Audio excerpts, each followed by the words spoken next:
En la fiesta de mi éxito, mi padre me desheredó. No eres mi verdadero hijo. El silencio era total, pero yo tenía una prueba de ADN. La cara de su esposa palideció cuando dije, hablemos de tu bebé. Si aún no estás suscrito al canal, haz clic en el botón de suscripción y activa la campanita para no perderte ninguna de nuestras historias. Tu apoyo significa todo para nosotros. Si esta historia te parece interesante, déjale un like. También me encantaría saber de qué ciudad eres. Déjanos el nombre de tu ciudad en los comentarios.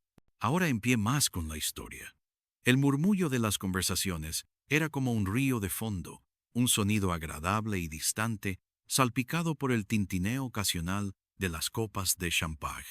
El aire olía a éxito, una mezcla del perfume caro de los invitados y el aroma fresco de los arreglos florales que adornaban el moderno salón de eventos.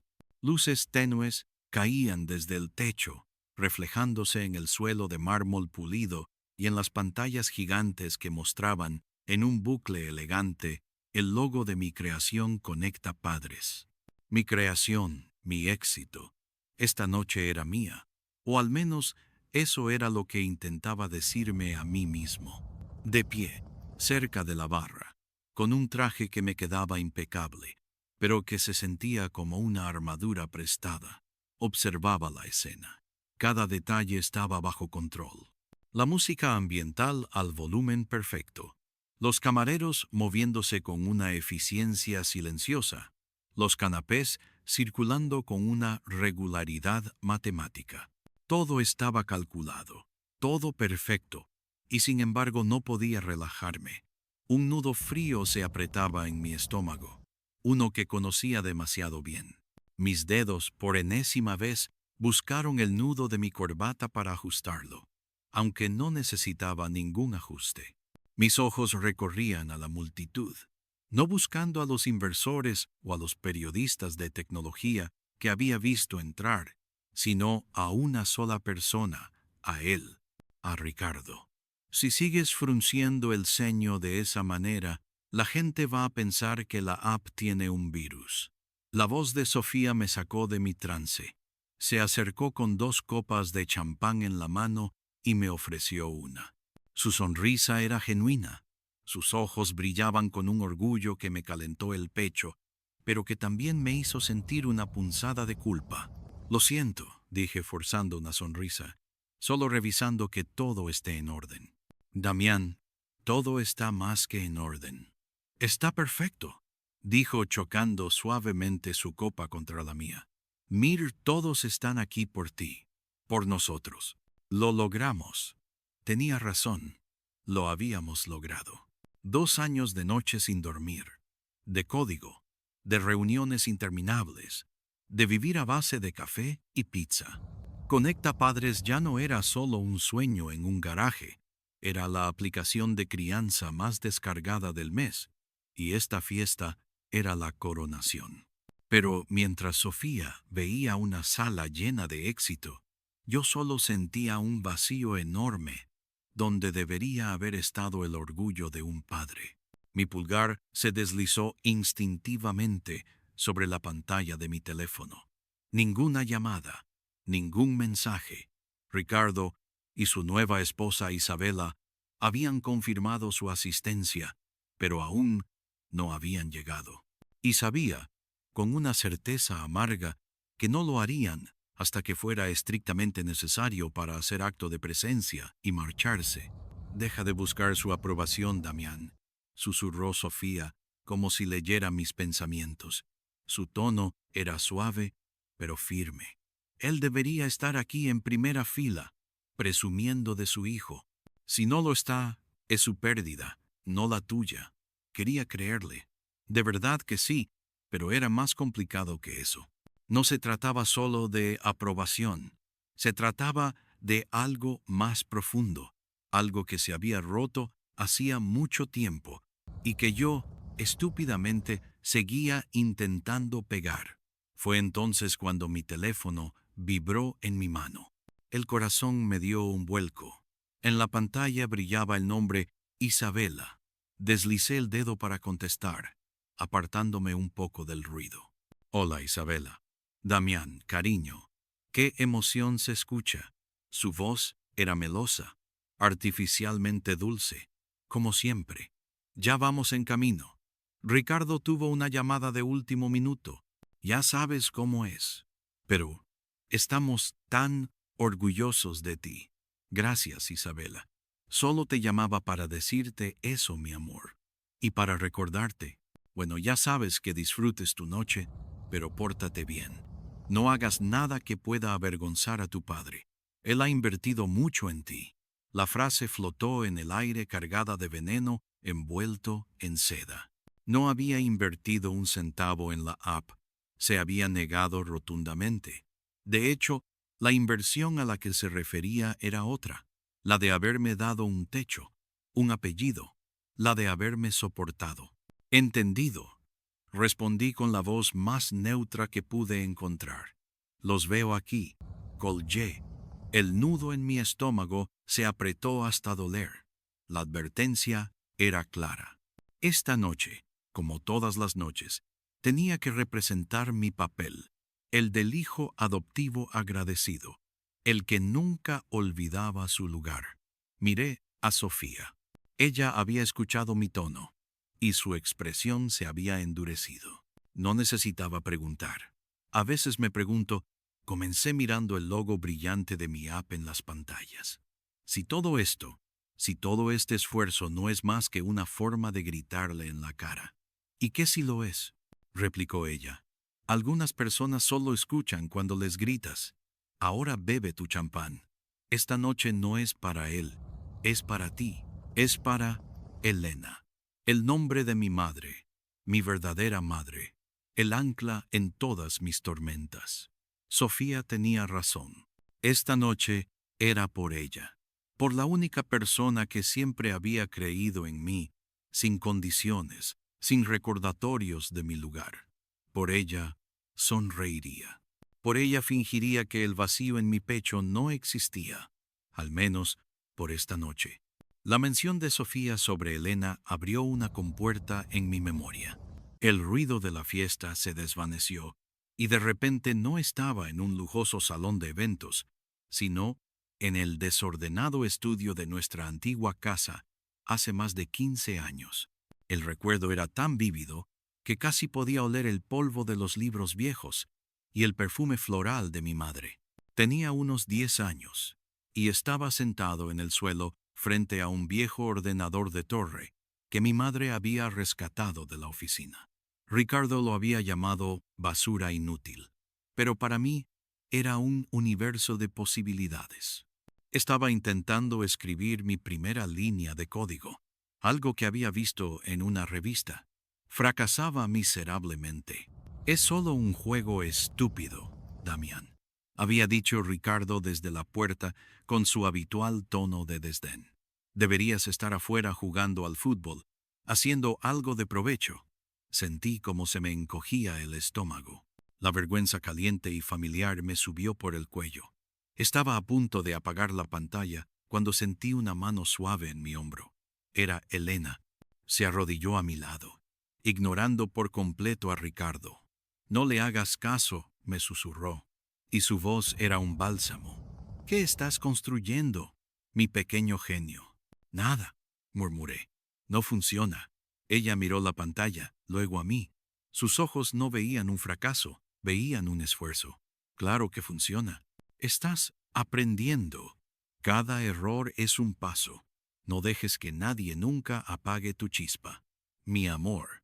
Se quedó conmigo una hora entera, trayéndome un vaso de leche y galletas, simplemente observando, haciéndome sentir que lo que yo hacía era lo más importante del mundo. Ricardo se había ido de la habitación a los 5 minutos, negando con la cabeza. Esa era Elena, mi ancla, mi defensora. Otro recuerdo me asaltó, más oscuro, más sutil. Una cena familiar, un par de años después. Ricardo ya estaba saliendo con Isabela, una mujer mucho más joven que él, con una sonrisa tan perfecta que parecía falsa. Mi tío Arturo, el hermano menor de Ricardo, también estaba allí. Siempre había sido el hermano divertido, el que contaba chistes malos y me guiñaba un ojo. Pero esa noche algo era diferente. Recuerdo estar sentado frente a ellos jugando con los guisantes de mi plato. Y lo vi. Vi la forma en que los ojos de Arturo se demoraban en Isabela cuando Ricardo no miraba. Vi la forma en que la sonrisa de Isabela se volvía un poco más genuina, un poco menos controlada cuando él le hablaba. Y luego, el rose. Un rose accidental de sus manos bajo la mesa cuando ambos fueron a la sal. Fue un instante nada más. Pero lo vi, y vi a mi madre verlo también. Su tenedor se detuvo a medio camino de su boca. Su sonrisa no vaciló, pero sus ojos se entrecerraron una fracción de segundo. Era una experta en ocultar sus verdaderos sentimientos, una habilidad necesaria para sobrevivir junto a Ricardo. Pero yo, que había pasado mi vida estudiando sus microexpresiones, lo noté. Noté la tensión en su mandíbula. En ese momento no entendí lo que significaba. Solo sentí una corriente de algo desagradable, algo secreto y equivocado en el aire. Ahora, ese recuerdo era una pieza más en un rompecabezas nauseabundo. El último recuerdo era el más doloroso porque no era mío del todo. Era algo que había escuchado por casualidad. Fue poco después del funeral de mis abuelos paternos. Ricardo estaba devastado, pero no lloraba. Nunca lloraba. Lo escuché hablar con su tío, mi tío abuelo, en el despacho. Yo estaba fuera en el pasillo, y su voz llegó hasta mí, grave y rota. No sé cómo seguir, había admitido Ricardo. Era la primera vez que lo oía sonar vulnerable. La respuesta de su tío fue fría como el acero. Un hombre de la familia Reyes no llora, Ricardo. Un hombre de esta familia construye, levanta la cabeza y construye un imperio sobre el dolor.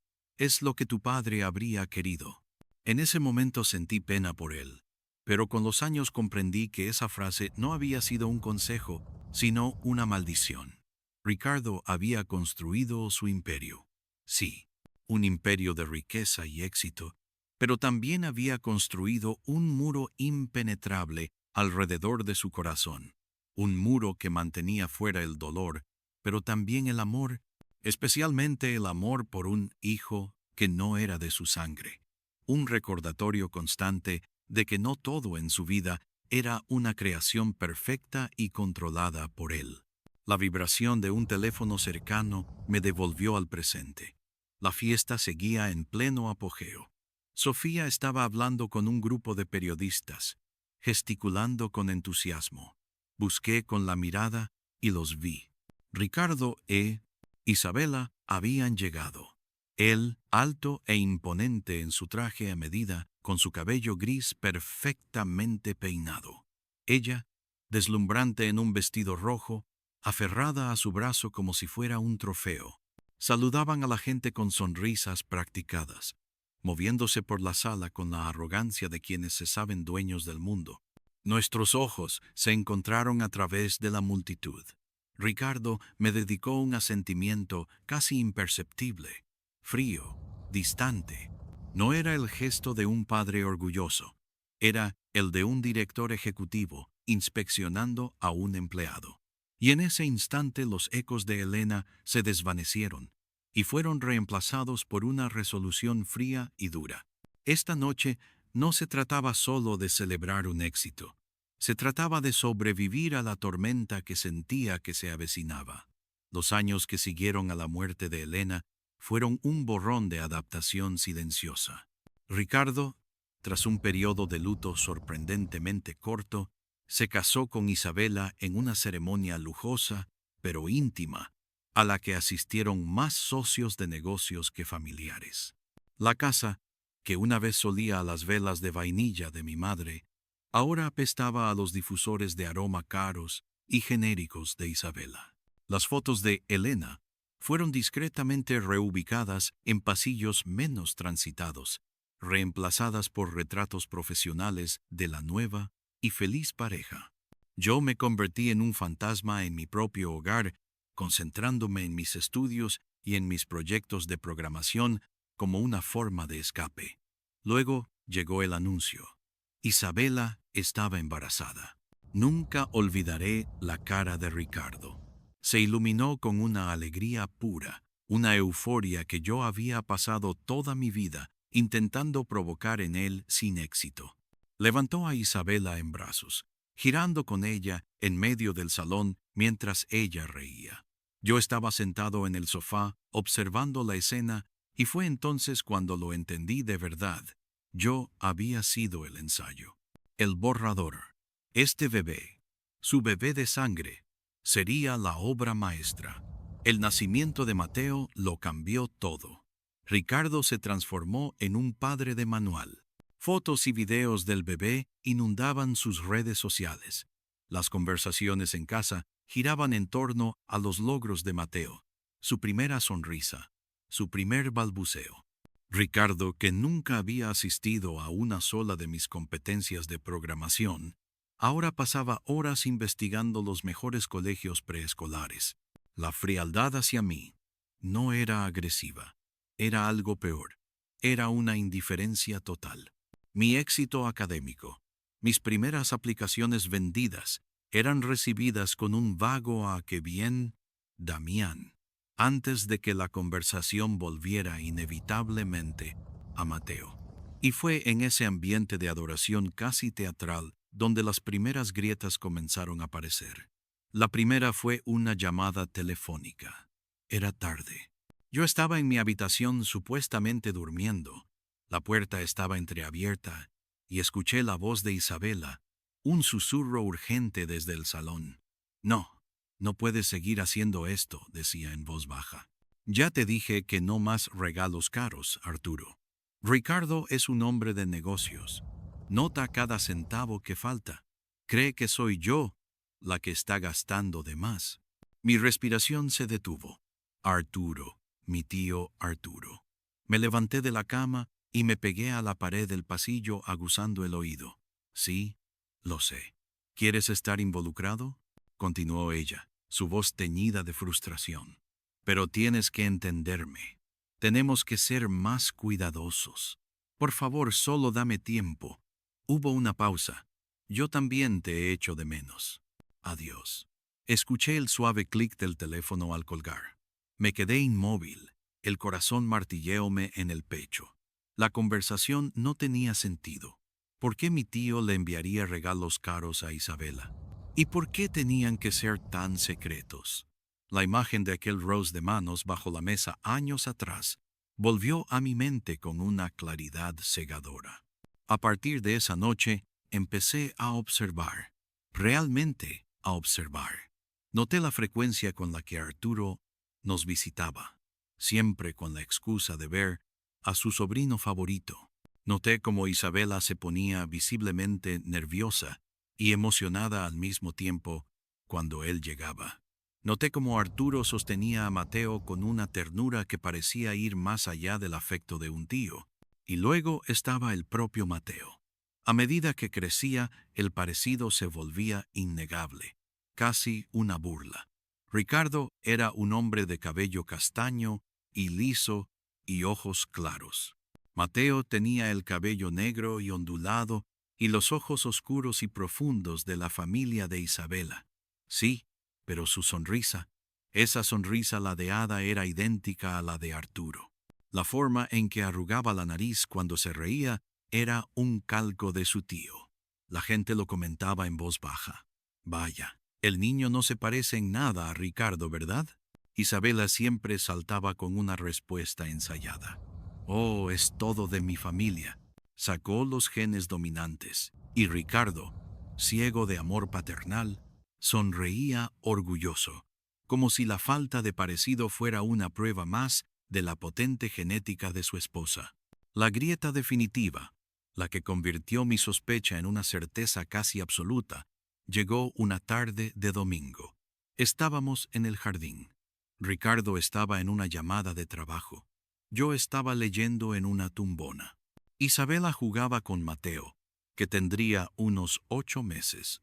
«Vamos, mi pequeño príncipe, sonríe para mamá», le decía ella, haciéndole cosquillas. Mateo soltó una carcajada y entonces Isabela dijo algo que me heló la sangre. Esa es la sonrisa de tu padre. Le susurró al bebé con una voz llena de un amor inconfundible. Tienes la misma sonrisa que tu verdadero padre. Se dio cuenta de lo que había dicho un segundo después. Su cabeza se giró bruscamente hacia mí. Nuestros ojos se encontraron. Vi el pánico puro en su rostro, seguido de un rápido cálculo. Forzó una risa nerviosa. Quiero decir, Ricardo, claro, su padre.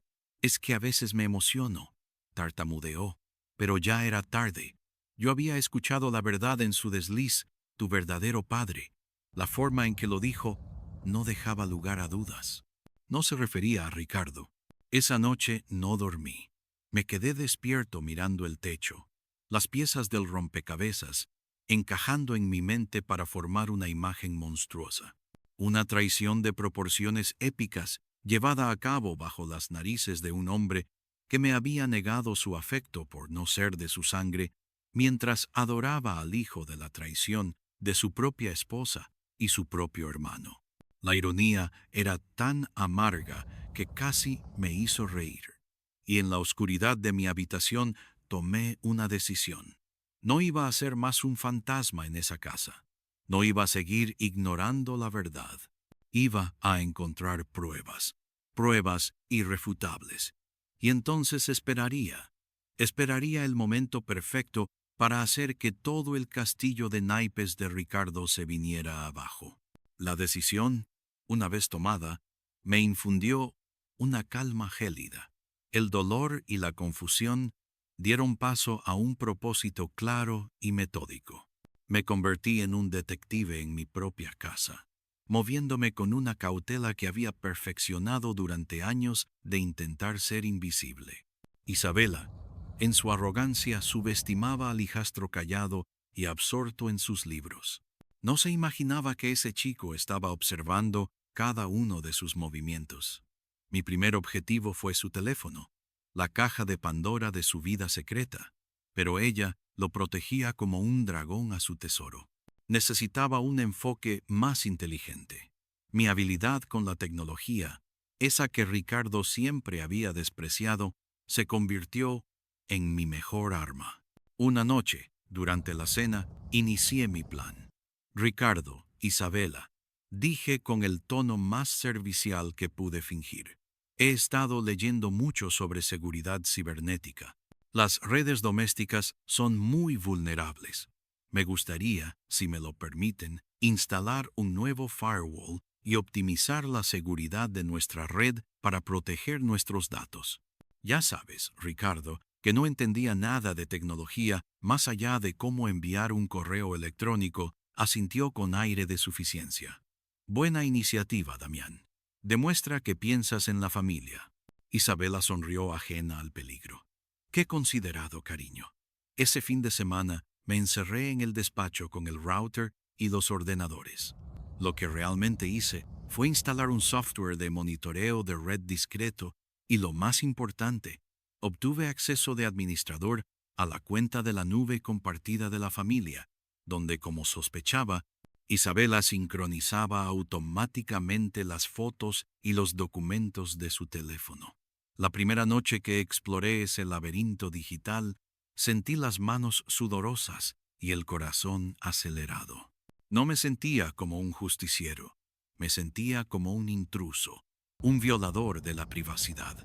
Una parte de mí quería cerrar el portátil y olvidar todo el asunto, pero entonces la imagen de la cara de desdén de Ricardo y la sonrisa falsa de Isabela aparecían en mi mente y seguía adelante. No tardé en encontrar oro, o más bien basura. Isabela era descuidada. Creía que borrar los archivos era suficiente, pero en la papelera de reciclaje de la nube recuperé meses de datos. Entre ellos, una carpeta que había llamado Cosas de Chicas. Estaba protegida por contraseña. Mi pulso se aceleró. Probé contraseñas obvias. Su cumpleaños, el de Ricardo, el de Mateo. Nada. Entonces recordé una conversación trivial de hacía meses sobre su primer perro, un caniche llamado Pompón. Lo tecleé. Acceso concedido. El contenido me revolvió el estómago. No eran cosas de chicas. Eran facturas. Docenas de facturas de hoteles de lujo en la ciudad, siempre por estancias de unas pocas horas a mediodía. Las fechas coincidían con sus supuestas tardes de spa o reuniones de caridad. Y luego los extractos de una tarjeta de crédito secreta, cenas en restaurantes carísimos, compras en joyerías, y en varias de esas facturas de hotel aparecía un cargo extra por servicio de habitaciones solicitado por un tal señora Reyes. Arturo, descargué todo en un disco duro encriptado con las manos temblorosas. Cada clic del ratón era un clavo más en el ataúd de su mentira. Pero las pruebas digitales no eran suficientes. Necesitaba algo físico, algo que pudiera ver con mis propios ojos. Recordé que Isabela siempre se quejaba de que su coche necesitaba una limpieza. Una tarde me ofrecía llevarlo al túnel de lavado. No te preocupes, yo me encargo, le dije con mi mejor sonrisa de hijastro servicial. Ella, encantada de ahorrarse la molestia, me dio las llaves. En lugar de ir directo al lavado, aparqué en una calle tranquila y me puse unos guantes de látex. Revisé el coche de arriba a abajo. Encontré lo que buscaba metido entre el asiento del copiloto y la consola central. Un recibo de una joyería, un brazalete de diamantes. La fecha era de hacía 2 meses. Recordaba perfectamente ese brazalete. Isabela se lo había mostrado a Ricardo diciendo que se había dado un pequeño capricho con el dinero que él le daba. Pero el recibo mostraba que había sido pagado en efectivo. La prueba definitiva vino de su agenda de caridad. Isabela presidía un comité para un evento benéfico anual. Una tarde, mientras ella estaba en la ducha, entré en el despacho y eché un vistazo a su agenda abierta sobre la mesa. Tenía marcadas reuniones semanales con el coordinador del evento, pero junto a uno de los nombres había una nota garabateada: Arturo, confirmar reserva en La Griglia. La Griglia era uno de los restaurantes más románticos y caros de la ciudad. Ya no había duda. La traición era sistemática, descarada y prolongada. Mi ira inicial se había enfriado, convirtiéndose en una especie de claridad amarga y pesada. Tenía las pruebas, tenía los motivos, tenía la historia completa de su engaño. Pero mientras guardaba el disco duro encriptado en el fondo de un cajón, bajo una pila de viejos libros de texto, una pregunta me carcomía. ¿Qué iba a hacer con todo esto? Exponerlos destruiría a Ricardo, un hombre que a pesar de todo me había criado. Tenía yo derecho a detonar esa bomba. La voz de Elena resonó en mi cabeza. No dejes que nadie apague tu chispa. Pero, ¿y si para proteger mi chispa tenía que prenderle fuego a todo el bosque? La duda me asaltó y por primera vez en semanas me sentí perdido de nuevo. La carga de los secretos era demasiado pesada para llevarla solo. Me sentí aislado, como si viviera en una realidad paralela al resto del mundo. Necesitaba hablar con alguien, alguien que entendiera el complejo y tóxico ecosistema de mi familia. Solo había una persona en el mundo que encajaba en esa descripción: mi tío Marco. Marco era el hermano menor de Elena, un hombre de unos 50 años, con arrugas de sonrisa alrededor de los ojos y manos callosas de trabajar en su taller de carpintería.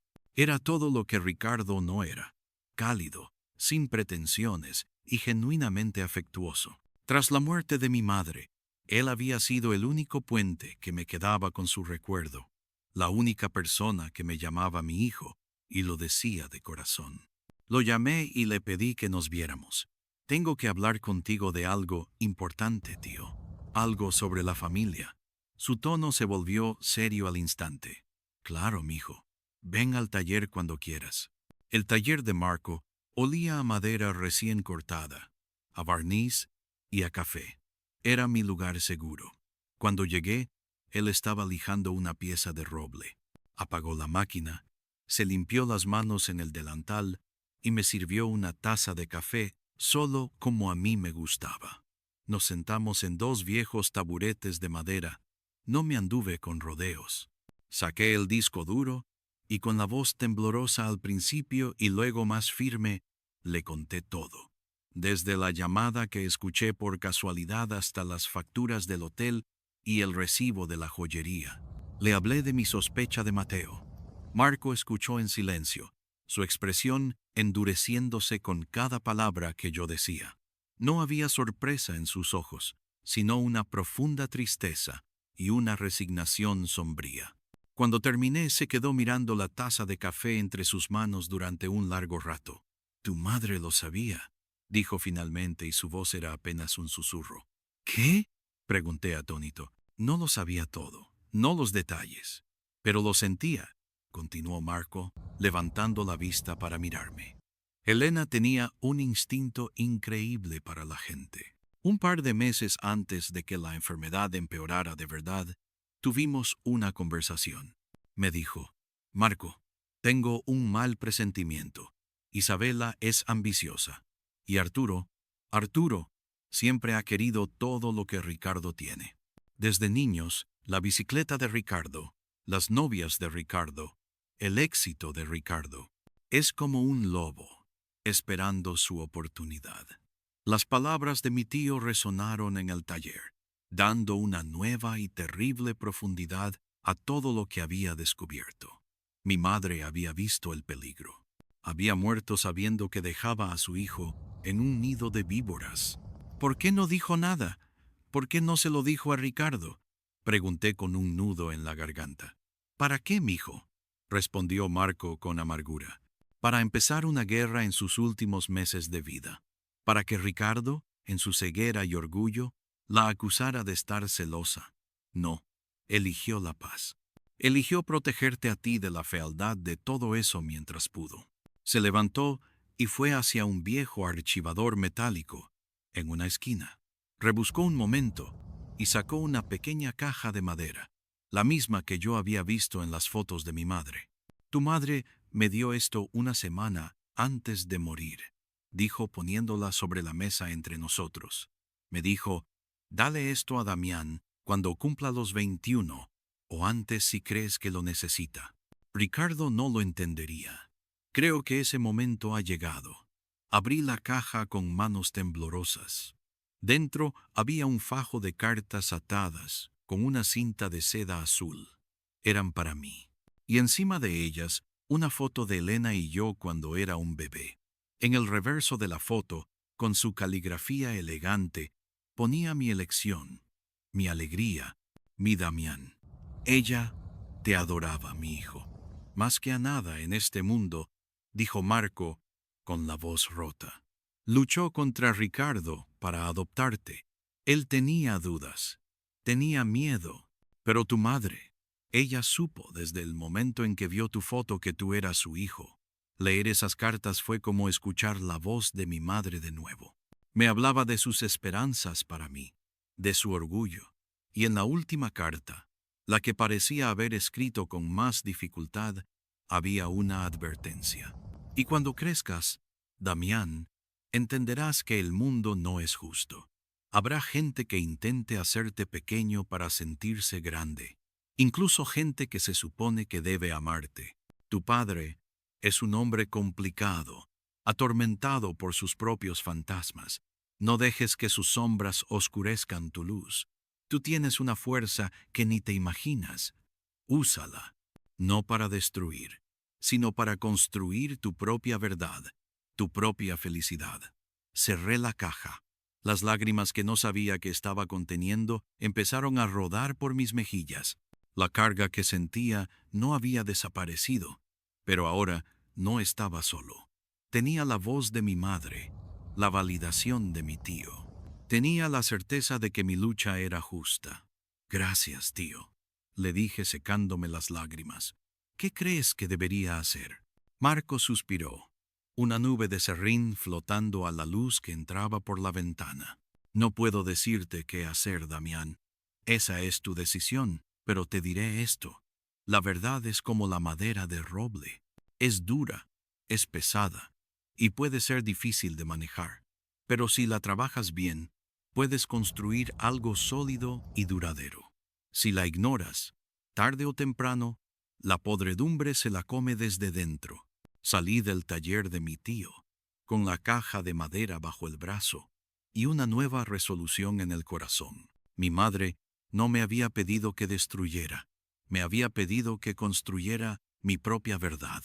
Y para construir algo nuevo, a veces primero hay que demoler los cimientos podridos. La conversación con mi tío Marco fue el catalizador final. La duda se había evaporado, reemplazada por una determinación fría, como el hielo. Las pruebas circunstanciales eran abrumadoras, pero para demoler los cimientos de la mentira de Ricardo, necesitaba un martillo pilón, necesitaba una prueba científica irrefutable que no dejara lugar a interpretaciones ni a negaciones. Necesitaba el ADN. El plan para conseguir las muestras requería una precisión quirúrgica y una sangre fría que no sabía que poseía. Me convertí en un actor interpretando el papel del hijo obediente y ensimismado mientras planeaba cada movimiento. La primera muestra fue la más fácil. Ricardo era un hombre de rutinas. Cada mañana se peinaba con el mismo cepillo de cerdas de jabalí antes de salir para la oficina. Una mañana, después de que se fuera, entré en el baño principal. El corazón me latía con fuerza. Cada crujido de la casa sonaba como una explosión. Cogí el cepillo de su soporte de plata. Con unas pinzas extraje cuidadosamente varios cabellos oscuros con la raíz intacta. Los guardé en una pequeña bolsa de plástico con cierre hermético, y la etiqueté como muestra a la siguiente. Fue la más arriesgada. Arturo. Mi tío solía venir a cenar los miércoles, una tradición que ahora me parecía grotesca. Esa semana esperé mi oportunidad. Durante la cena me aseguré de que su vaso de vino estuviera siempre lleno. Después de la cena, mientras Ricardo le enseñaba a Arturo unas fotos de Mateo en su teléfono, yo me ofrecí a recoger la mesa. «Dejad, yo me encargo», dije con una sonrisa.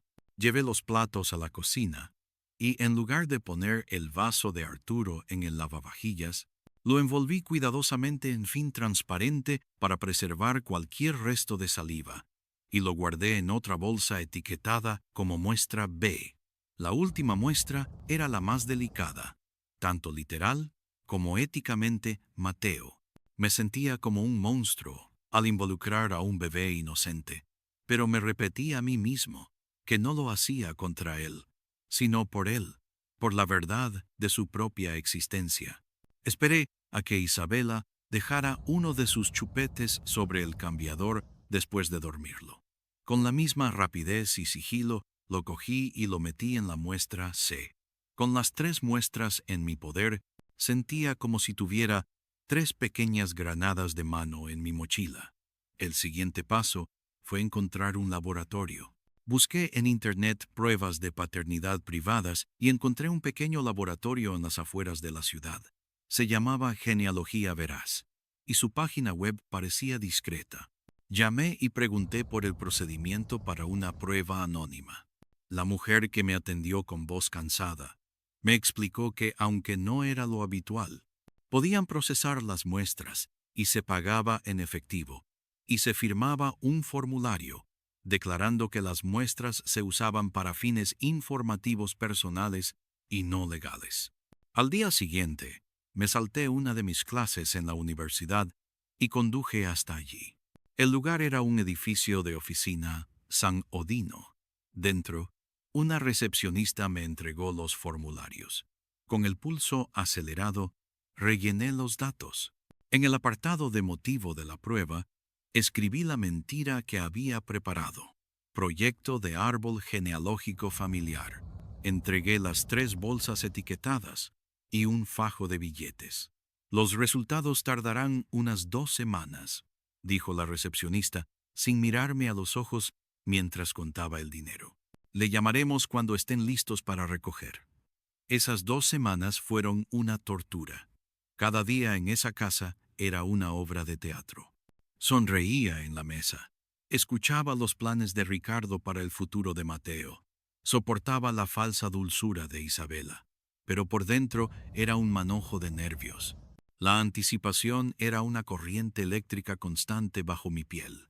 Finalmente, una tarde, mientras estaba en la biblioteca de la universidad, mi teléfono sonó. Era un número desconocido. Hablo con el señor Damián Reyes. Sí, soy yo. Le llamamos de genealogía veraz. Sus resultados están listos para ser recogidos. Mi mundo se detuvo por un segundo. Gracias. Iré mañana. Colgué. Me quedé mirando fijamente la página de un libro, pero las palabras no tenían ningún sentido. Era el momento, el punto de no retorno. Al día siguiente recogí el sobre. Era un sobre manila grande, pesado, con mi nombre escrito a máquina. Me senté en mi coche en el aparcamiento del laboratorio y lo miré durante lo que pareció una eternidad. Tenía el poder de destruir una familia en mis manos. Conduje hasta casa en un estado de trance. Subí a mi habitación y saqué la caja de madera que me había dado mi tío Marco. Abrí el sobre. Saqué los papeles oficiales llenos de gráficos y porcentajes, y sin mirarlos los doblé y los metí dentro de la caja debajo de las cartas de mi madre. Decidí no abrirlos. No todavía. La tentación era inmensa, pero una parte de mí, la parte fría y calculadora que había tomado el control, sabía que el poder de ese sobre era mayor mientras permaneciera cerrado. Era un arma cargada, y no iba a dispararla hasta que mi enemigo estuviera justo en la mira. Esperaría a que Ricardo, en su arrogancia, cometiera el primer y último error. La fiesta de lanzamiento de Conecta Padres era en 3 días. El escenario perfecto. La trampa estaba lista. Solo tenía que esperar a que la presa entrara en ella. La noche de la fiesta llegó con una claridad casi surrealista. El salón bullía de energía positiva. Inversores sonrientes me daban palmadas en la espalda. Periodistas de tecnología sentían con aprobación, y mis amigos de la universidad me vitoreaban desde una esquina. Por un momento, un fugaz y dulce momento, me permití sentirlo. El orgullo, el calor del éxito ganado a pulso. Sofía fue la primera en hablar. Subió al pequeño escenario radiante y habló de nuestros comienzos en un garaje, de los desafíos, de nuestra amistad. Sus palabras eran un tributo genuino y emotivo. Damián no es solo el cerebro detrás de Conecta Padres, dijo mirándome directamente. Es el corazón, y estoy increíblemente orgullosa de ser su socia y su amiga. El aplauso fue atronador. Me levanté, la abracé y le susurré un gracias que no alcanzaba a expresar toda mi gratitud. Luego le tocó el turno a nuestro principal inversor, un hombre amable y entusiasta que predijo un futuro brillante para la compañía. Todo iba sobre ruedas. La atmósfera era eléctrica, llena de promesas y champán. Y entonces Ricardo decidió que era su turno. No estaba en el programa, pero nadie iba a detener a Ricardo Reyes cuando quería el centro de atención. Se dirigió al escenario con la confianza de un emperador, tomando el micrófono de manos de un sorprendido presentador. Un silencio expectante se apoderó de la sala. «Buenas noches», comenzó, su voz grave resonando en los altavoces. «Como padre de Damián, quiero decir unas palabras». Sentí un escalofrío. La forma en que dijo padre ya era una actuación. Sofía, a mi lado, se tensó. «He visto a este muchacho crecer», continuó paseando la mirada por la audiencia, «y es admirable ver que su pequeño hobby finalmente ha dado algún fruto». La palabra hobby fue como una bofetada. Varios inversores se miraron confundidos. Siempre he creído en la importancia del trabajo duro, de la tradición, de construir algo real, algo tangible, algo que perdure. Nuestro negocio familiar, el que he construido con mis propias manos, es un legado, y siempre esperé que mi hijo entendiera el valor de ese legado. hizo una pausa dramática. El aire se sentía pesado, espeso, pero Damián eligió su propio camino. Un camino de clics y pantallas, un éxito virtual. Supongo que se podría llamar, y aunque es interesante, no debemos confundir un golpe de suerte con la verdadera valía. No debemos olvidar de dónde venimos y a quién le debemos lealtad. El nudo en mi estómago era ahora una bola de fuego. Sabía a dónde se dirigía. Esto no era un discurso de felicitación, era una ejecución pública. Mucha gente aquí esta noche ve a Damián como un nuevo titán de la tecnología. Pero yo veo a un chico al que le di un hogar, una educación, un apellido, un chico que, a pesar de todo, no lleva la sangre de esta familia. Un jadeo colectivo recorrió la sala. El silencio era ahora tan absoluto que podía oír el zumbido del aire acondicionado. Vi la cara de Sofía pálida de ira. Vi a los periodistas encender discretamente las grabadoras de sus teléfonos. Ricardo, saboreando el momento, continuó, su voz goteando una falsa solemnidad. Y porque la sangre y el legado son lo más importante, he tomado una decisión. Hoy aquí, frente a todos ustedes, quiero dejar algo muy claro.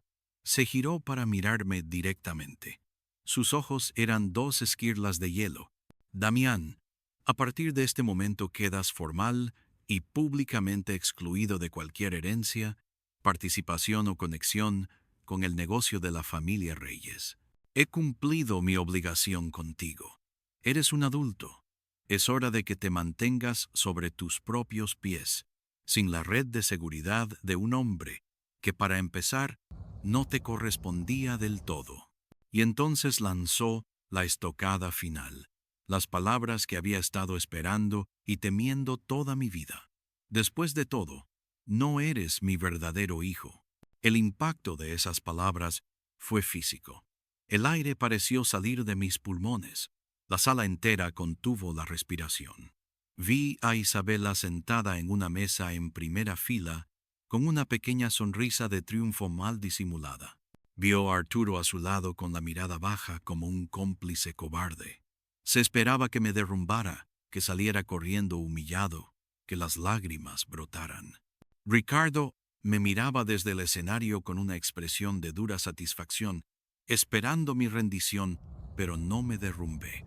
En lugar de eso, algo dentro de mí hizo clic. El dolor, la humillación, los años de anhelar su aprobación, todo se evaporó, reemplazado por una claridad cristalina, fría y absoluta. Me había dado exactamente lo que necesitaba. Me había entregado el arma, el escenario y la audiencia. Lentamente, deliberadamente, una sonrisa se dibujó en mi cara. No era una sonrisa triste ni forzada. Era una sonrisa genuina, casi divertida. El desconcierto en el rostro de Ricardo fue mi primera recompensa. Con la mirada de todos clavada en mí, me levanté de mi silla. No me dirigí a la salida. Me dirigí directamente hacia el escenario. Mientras caminaba hacia el escenario, cada paso se sentía pesado y ligero al mismo tiempo. El silencio en la sala era tan denso que parecía tener textura. Podía sentir cientos de ojos siguiéndome, cada par preguntándose qué demonios iba a hacer. El presentador intentó interceptarme susurrando, «¿Estás bien, Damián?», pero lo rodeé sin mirarlo. Mi objetivo era el podio. Ricardo todavía estaba allí con el micrófono en la mano, su expresión de triunfo ahora teñida de una creciente confusión. No esperaba esto. Esperaba lágrimas, no una caminata decidida hacia él. Tomé el segundo micrófono del soporte. El leve sonido de la retroalimentación hizo que varias personas en las primeras filas se estremecieran. Me paré junto a él, tan cerca que podía oler su cara, lo de afeitar la misma que había usado durante 20 años. «Gracias, padre», dije, y mi voz salió sorprendentemente firme, amplificada por los altavoces. «Gracias por tus palabras tan clarificadoras». Me giré para mirar a la audiencia. Vi el rostro horrorizado de Sofía, el de los inversores atónitos, el de los periodistas grabando febrilmente, y luego fijé mi mirada en la mesa de mi familia, en la cara de Isabela, cuya sonrisa de triunfo había desaparecido, reemplazada por una máscara de ansiedad, y en la de Arturo, que ahora me miraba con pánico manifiesto. Mi padre tiene razón en una cosa, continué. Mi tono era conversacional, casi relajado. La familia es importante, la sangre es importante, y las verdades, por muy incómodas que sean, también son importantes. Hice una pausa dejando que las palabras flotaran en el aire. Y ya que esta parece ser una noche de grandes revelaciones familiares, me parece justo que no nos quedemos a medias. Si vamos a hablar de quién es y quién no es un verdadero hijo, creo que la audiencia merece la historia completa. Metí la mano en el bolsillo interior de mi chaqueta. El movimiento fue lento, teatral. Todos los ojos siguieron mi mano. Saqué un sobre manila grande y grueso. El sobre, el arma cargada. Lo sostuve en alto para que todos lo vieran. Mi padre dice que no soy su hijo de sangre, y es absolutamente correcto, afirmé mirando a Ricardo a los ojos. Su confusión estaba dando paso al recelo. Nunca he negado quién soy. Soy el hijo que mi madre, Elena, eligió y amó con todo su corazón. Y eso siempre ha sido suficiente para mí. El murmullo de aprobación de algunos invitados fue rápidamente ahogado por el silencio expectante. Pero hablemos de ADN, ¿quieres, padre? Le pregunté, mi voz bajando a un tono más íntimo, pero aún audible para todos. Hablemos de genética, de linaje, de lo que realmente significa llevar la sangre de alguien. Coloqué el sobre en el podio. Con una deliberación exasperante, abrí la solapa. La cara de Isabela ya no era ansiosa, era blanca, un blanco de puro terror. Arturo parecía que iba a vomitar. Verás, Ricardo, dije sacando una pila de papeles oficiales del sobre con gráficos y sellos de laboratorio. Tú has pasado los últimos años obsesionado con tu verdadero hijo, tu legado, el pequeño Mateo, el niño que iba a heredar el Imperio Reyes. Levanté la primera página, aunque no necesitaba leerla. Me la sabía de memoria. Te has enorgullecido de él. Lo has mostrado como un trofeo. Has despreciado mi éxito mientras celebrabas cada balbuceo suyo como si fuera la novena sinfonía de Beethoven. Te has aferrado a la idea de la sangre como tu máxima verdad. Me incliné hacia el micrófono. Mi voz ahora un susurro mortal que llenó cada rincón de la sala. Tengo malas noticias para ti. El ADN no miente. Y la verdad es que ese niño, tu preciado Mateo, tampoco es tu verdadero hijo. Si el anuncio de Ricardo había provocado un jadeo, el mío provocó una explosión, un estruendo de gritos ahogados, de exclamaciones de incredulidad. La gente se levantaba de sus sillas, se empinaba para ver mejor. Los flashes de los teléfonos ahora eran incesantes. Era un circo, mi circo. Ricardo me miraba fijamente, su boca abriéndose y cerrándose sin emitir sonido. La negación luchaba contra el horror en su rostro. Parecía un hombre que acababa de ser apuñalado, pero que aún no se daba cuenta de que estaba sangrando. Imposible. Logró balbucear. Oh, es muy posible, repliqué agitando los papeles. Tengo aquí un informe de laboratorio muy detallado, científico, irrefutable. ¿Quieres que lo lea en voz alta? No esperé una respuesta.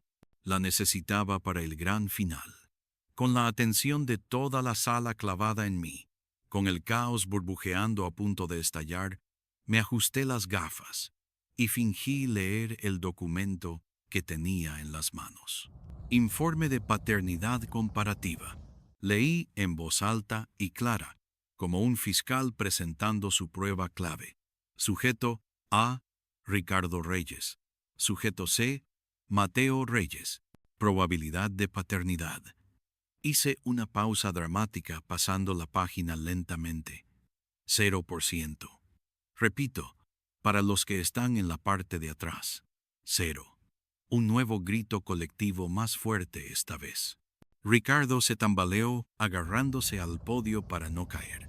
Su cara había perdido todo el color, adquiriendo un tono grisáceo, enfermizo. Pero esperen, que hay más, continué, mi voz cortando el ruido como un bisturí. El laboratorio fue muy minucioso. También compararon el ADN del niño con el de otro posible sujeto. Sujeto B, Arturo Reyes. Todas las cabezas giraron como un solo organismo hacia mi tío. Arturo estaba petrificado, con los ojos desorbitados como un ciervo atrapado en los faros de un camión. Isabela, a su lado, empezó a sollozar un sonido agudo y patético. Y aquí los resultados son fascinantes, dije con una sonrisa cruel. Probabilidad de paternidad entre Arturo Reyes y Mateo Reyes. 99.99%. Lancé los papeles sobre el podio. Felicidades, tío. Es un niño. La detonación fue total. La sala explotó en un pandemonio de gritos, acusaciones y teléfonos móviles grabando desde todos los ángulos. Vi a Isabela ponerse de pie de un salto. Es mentira. Todo es mentira. Chilló, pero su voz se perdió en el tumulto. Agarró su bolso, tropezó, y en un acto de puro pánico, corrió hacia la salida. No sin antes detenerse un segundo en la mesa donde estaba el cochecito de Mateo y en un gesto casi animal, sacar al bebé y apretarlo contra su pecho mientras huía. La imagen era grotesca, la adúltera, huyendo de la escena del crimen con la prueba viviente de su traición en brazos. Arturo intentó levantarse, quizás para seguirla, quizás para huir él también, pero sus piernas parecieron fallarle. Se quedó sentado con la cabeza entre las manos, mientras varios socios de negocios de Ricardo se acercaban a su mesa mirándolo con un desprecio absoluto. Pero mi atención estaba fija en un solo hombre. En Ricardo se había quedado mudo, paralizado. Sus ojos iban de mi cara a los papeles sobre el podio y luego a la puerta por la que Isabela había desaparecido. El arquitecto de mi humillación pública era ahora el protagonista de una tragedia mucho más grande y humillante. El hombre que predicaba sobre la sangre y el legado acababa de descubrir que su linaje era una farsa, su matrimonio una mentira y su hermano un traidor. Me acerqué a él, bajé el micrófono y le hablé solo a él, aunque mi voz todavía era lo suficientemente alta como para que los más cercanos la oyeran. Quería hacerme pequeño, le susurré, mi voz vibrando con la ira reprimida de toda una vida. Querías demostrarle a todo tu mundo que yo no era nada, que no era digno de tu nombre. Él no respondió. Solo me miraba con los ojos vacíos de un hombre ahogándose. Querías asegurarte de que todos supieran que yo no era realmente parte de tu familia. Me incliné un poco más. Bueno, felicidades, Ricardo. Me diste el escenario perfecto. Y con esas últimas palabras di media vuelta. Dejé los micrófonos, los papeles, el caos y a un hombre destrozado en el escenario. Caminé a través de la multitud atónita que se apartaba a mi paso como las aguas del Mar Rojo. Sofía me alcanzó en la entrada con la cara pálida, pero los ojos brillantes de una mezcla de shock y admiración. Damián empezó a decir, «Vámonos de aquí». La interrumpí.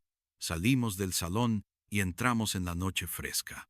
Detrás de nosotros, el sonido del caos continuaba, el eco de una vida que acababa de hacer estallar en 1000 pedazos.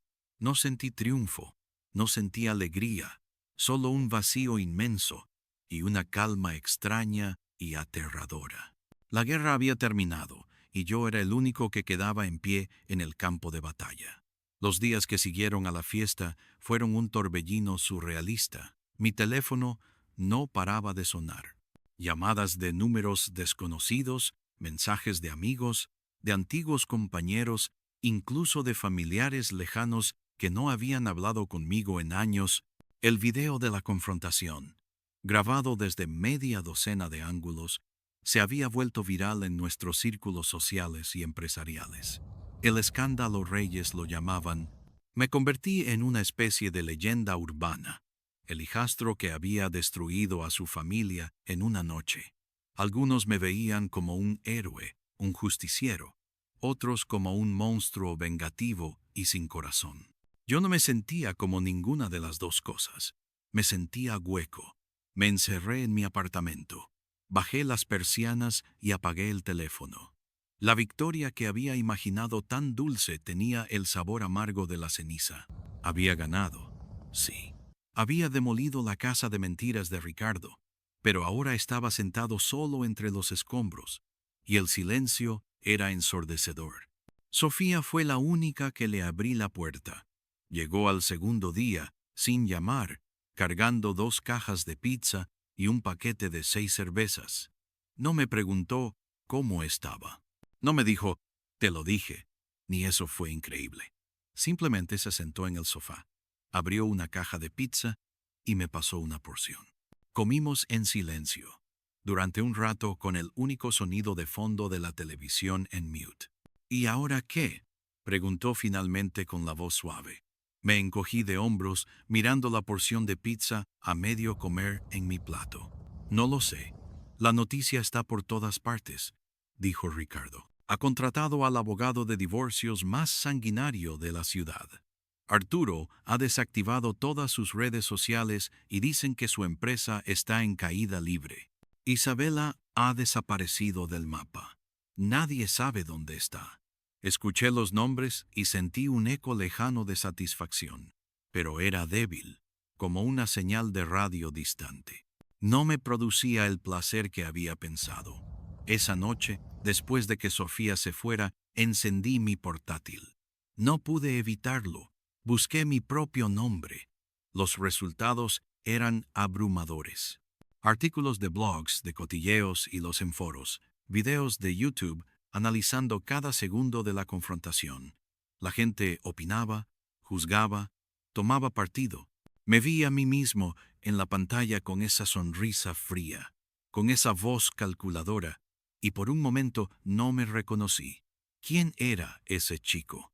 ¿De dónde había salido esa crueldad tan precisa? La ira me había consumido y me había transformado en algo que no estaba seguro de querer ser. Con un movimiento compulsivo, empecé a hacer clic en reportar y bloquear. Intenté borrar mi propia historia de Internet como si pudiera borrar lo que había hecho, pero era inútil. La verdad, una vez liberada, no podía ser contenida. Apagué el portátil. Me quedé sentado en la oscuridad de mi salón, el único lugar del mundo que se sentía real, y me di cuenta de la terrible ironía. Había pasado toda mi vida sintiéndome como un extraño en la familia de Ricardo, y ahora, después de mi gran acto de liberación, me sentía más solo que nunca.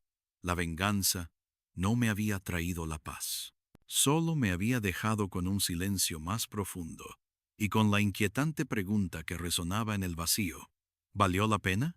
Pasaron 3 semanas. 3 semanas de un silencio denso, roto solo por las visitas de Sofía y las llamadas ocasionales de mi tío Marco. El mundo exterior seguía girando. El escándalo empezaba a ser reemplazado por otro más fresco, pero mi vida se había quedado en pausa. Me dedicaba a trabajar en actualizaciones para Conecta Padres con una concentración febril, como si el código pudiera llenar el vacío que sentía. Una tarde, mientras volvía de comprar algo para cenar, lo vi. Estaba sentado en los escalones de la entrada de mi edificio. Era Ricardo, pero no era el Ricardo que yo conocía. El traje a medida estaba arrugado. El cabello gris, normalmente impecable, estaba revuelto. Tenía ojeras oscuras y una barba de varios días. Parecía un hombre que había envejecido 10 años en 3 semanas. Un rey destronado, perdido en un reino que ya no era el suyo. Mi primer instinto fue dar media vuelta y marcharme. No quería hablar con él. No quería ver su dolor, pero algo en su postura, la forma en que sus hombros estaban caídos, la manera en que miraba al suelo como si allí estuviera el peso del mundo, me detuvo. Se levantó cuando me acerqué. Damián dijo, y su voz era un susurro ronco, apenas reconocible. No respondí, solo esperé. ¿Podemos hablar?, preguntó, y en sus ojos vi algo que nunca había visto antes. Súplica. Dudé un momento. Luego asentí con la cabeza y le indiqué que me siguiera al pequeño patio interior del edificio. Nos sentamos en un banco de madera a una distancia prudente el uno del otro. El sol de la tarde se filtraba entre los edificios, creando largas sombras en el suelo. El silencio entre nosotros era pesado, cargado de años de resentimiento y de las ruinas frescas de nuestra última batalla. El divorcio está en marcha, dijo finalmente, como si fuera un informe de negocios. Isabela accedió a una prueba de paternidad oficial.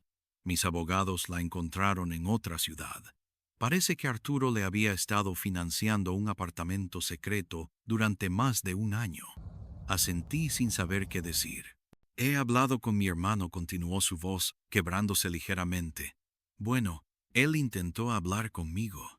Lo he echado de la empresa de mi vida para siempre. Miró sus manos, unas manos que una vez me parecieron tan fuertes y ahora se veían viejas y temblorosas. Lo he perdido todo, Damián. Mi esposa, mi hermano, el niño que yo creía que era mi hijo. Tú lo empezaste, Ricardo, dije, y mi voz sonó más dura de lo que pretendía. Esa noche tú elegiste ese escenario para humillarme. Él levantó la vista y sus ojos estaban llenos de una desolación abrumadora. Lo sé, y no hay un solo minuto del día en que no me arrepienta de ello. Estaba asustado, celoso de mí. Pregunté con incredulidad. Celoso de tu éxito, de tu libertad, de que construiste algo por ti mismo, sin mí, sin mi nombre. Me hizo sentir obsoleto, irrelevante, y mi miedo, mi estúpido orgullo, me convirtió en un monstruo. Esa noche hizo una pausa, pero eso no es excusa. Lo que te hice fue imperdonable. Metió la mano en el bolsillo de su chaqueta arrugada y sacó algo. Era la pequeña caja de madera de mi madre, la que yo había dejado en mi antigua habitación. Tu tío Marco me llamó, dijo extendiéndome la caja. Me dijo que te la había dado. Yo la encontré cuando fui a tu cuarto. Hay algo dentro que no te dio, algo que yo escondí por cobardía. La cogí confundido. Dentro, debajo del hueco donde guardaba las cartas, había un doble fondo. Lo abrí. Había una última carta en un sobre amarillento y sellado. En el frente, la caligrafía de Elena, un poco temblorosa, decía para Ricardo, para leer, solo si alguna vez le fallas a nuestro hijo. Ella lo sabía todo, susurró Ricardo con la voz ahogada. No los detalles, pero sabía de la traición. Y en lugar de enfrentarme, escribió esto para mí, y escribió las otras cartas para ti, intentando protegernos a ambos, incluso desde el borde de la tumba. Mis manos temblaban mientras abría la carta dirigida a él. Era corta. Mi querido Ricardo, leí en voz baja. Si estás leyendo esto, es porque tu miedo ha ganado, porque has herido al niño que juramos proteger. Sé que tienes miedo de amar, miedo de perder. La muerte de tus padres te dejó una cicatriz que nunca sanó, pero no dejes que esa herida te convierta en el monstruo que sé que no eres. Damián no es tu sangre, pero es tu hijo. Es nuestro hijo y te necesita. No necesita tu dinero ni tu nombre. Necesita tu corazón. Por favor, antes de que sea demasiado tarde, encuentra el valor para dárselo. Con todo mi amor, Elena. Las lágrimas nublaron mi visión. Alcé la vista. Ricardo estaba llorando abiertamente, sin intentar ocultarlo. Eran sollozos, feos, rotos, el sonido de un hombre cuyo muro de contención se había derrumbado por completo. Le fallé, Damián. Le fallé a ella y te fallé a ti. Nos quedamos en silencio de nuevo. Dos extraños unidos por el fantasma de la mujer que ambos habíamos amado y a la que ambos, a nuestra manera, habíamos fallado. El sol se estaba poniendo y el patio se sumía en la penumbra. La conversación no había arreglado nada, pero por primera vez, en medio de las ruinas, vi al hombre detrás del monstruo. Y era una visión infinitamente más triste y complicada. M.